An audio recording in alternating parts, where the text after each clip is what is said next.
All right, so here's my 2021 TBR7. I named it China Express. I'm building it into a long distance off-road expedition bike. I plan on doing the Idaho BDR this summer.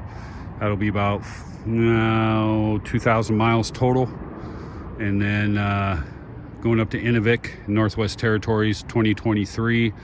That should be about 6,000 miles total. A lot of it off-road. So I've been working on it. Man, I only have like 20 miles on this bike. I've had it for 8-9 months. It's just been sitting on my lift in my shop, just getting stuff built for it when I have a chance. No big hurry.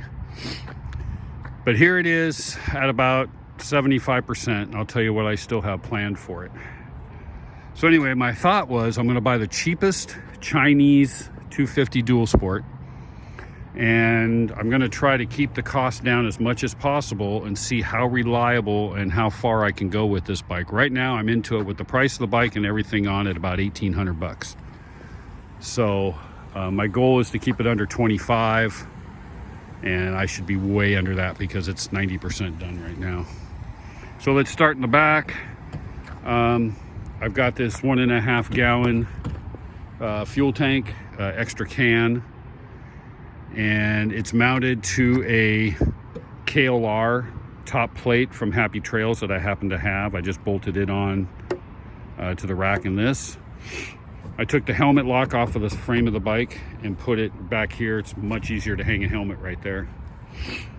I've got the aftermarket exhaust. Now I bought this exhaust brand new for a XR200 project I was doing. I was taking an old XR200 and putting a new Tao motor in it. So I would have electric start and a little more updated motor, and I bought that for it, never used it, never put the motor in the XR, but when I bought this one, heck, had the pipe already.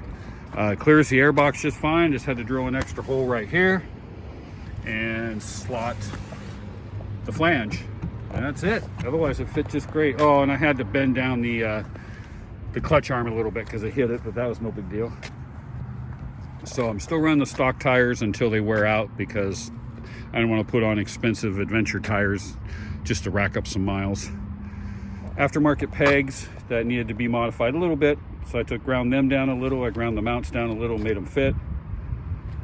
Aftermarket carb, jetted. I forget what my jetting is, but it's pretty damn good. It's running, starts instantly. It's running pretty well right now. I don't like the plastic things on the tank here. I think they look silly, so I took them off. And I'm going to leave these mounts on because I have tank panniers that hang over and they'll mount right to that, so it's perfect. I went with aftermarket aluminum bars. I went with my RAM mount for my GPS and a charging port, 12 volt and USB. I went with these folding mirrors. You just loosen them up right back here and they fold in. Let's see what else. Cheap eBay handguards for now. Mounted those up. They took a little bit of fiddling, a little bit of bending, but they're on there. This is a KLR first gen tall windscreen that I had hanging up on my shelf, so I just bolted it right here. That works pretty darn well. I built this front rack because I'm going to be running soft panniers, and I've got the rear rack full of the gas can. I didn't have any place to put my tools, so I built this rear rack, and so far it's working pretty good. I bought this Rig Gear waterproof tool bag. It fits the rack perfectly. Actually, I didn't design it that way, it just happened to work.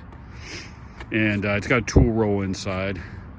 These water bottle holders are here for now, but they kind of block the turn signals, so they're getting moved later today. I put on these LED, the smallest LED driving lights I could find because I didn't want them to hang out and get knocked off when I crash. They are wired to the high beam. So whenever I turn on the high beam, I have those. So hopefully that works out pretty well.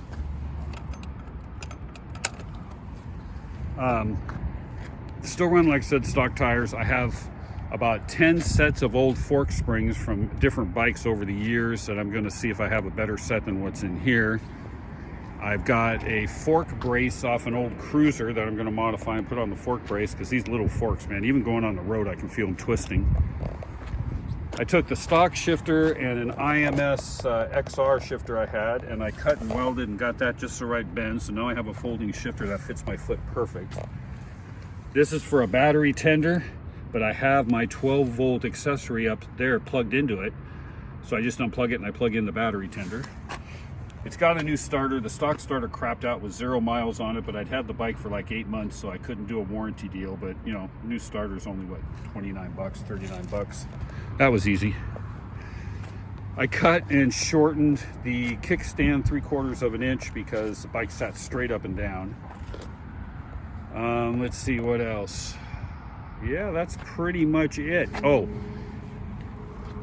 these water bottle holders are going to be mounted, one on this side right here and one on this side right here, just laying flat. I went and bought the footman loops just now. I'm on my way home, so I'll put those on later today. That way they won't block the turn signals up there and cause, you know, won't be quite as much drag on the air, because, you know, 14 horsepower, you need all the help you can get, right? Running stock gearing right now, but I have a 17 front and I have a 42 rear, so between the stock sprockets and those, I'm hoping to find one that works. I just need to be able to cruise at 60. I don't need to do 65, I don't need to do 70. I just got a long ways to go on pavement back roads to get to Idaho, and I just want to be able to do 60. That's fine. I don't care if I'm a little slower. I'm a grandpa anyway, it doesn't really matter. This here is a PVC pipe. I build these for all my bikes, and it's got a waterproof end that you just unscrew. In there is all my tire changing levers. I carry a no-pinch, Baja no-pinch with me, but all my levers and spoons stay in there. And yeah, that's it. So now it's just rack up some miles, see if there's anything I need to change. I've already adjusted the valves once. I've already changed the oil twice. Took out the shipping oil and put in Rotella. That's what I run in all my bikes. And then I ran it for about 10 miles and I drained it and put in fresh Rotella, and I'm going to go about a couple, 200, 300, 400, and then I'll drain it and go start over again. So yeah, that's the bike. I'm hoping it works, you know. Oh, and I have a new ZX10 rear shock for the rear. I haven't mounted it yet. I'm gonna just ride it around for a while, and I'll mount that when I do the tires. And when I do the tires, I'll pull the swing arm bolt out and grease that. I've already greased up the front axle when I put it together, so I'll grease up the rear axle, I'll grease up the swing arm pivot bolt.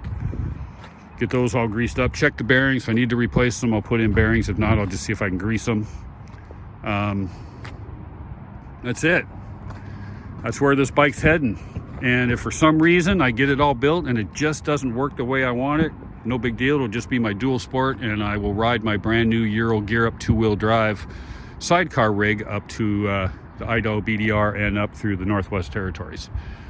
So I've got options. Oh yeah, and this front fender, I hated the stock TBR fender. I just think it looks silly. So this is you can see it there, and a Service, just a general 80s style fender, and I don't know, I think it looks pretty good. Matches the bike pretty well. I've got a Supermoto fender I bought, and it just didn't look, it looks silly. So it's just on my shelf for another project. So yeah, I keep this thing under 2,500 bucks total, and it works for everything I want to do. I will be a happy camper. So that's it for now, and I'll make more videos as it comes. Adios.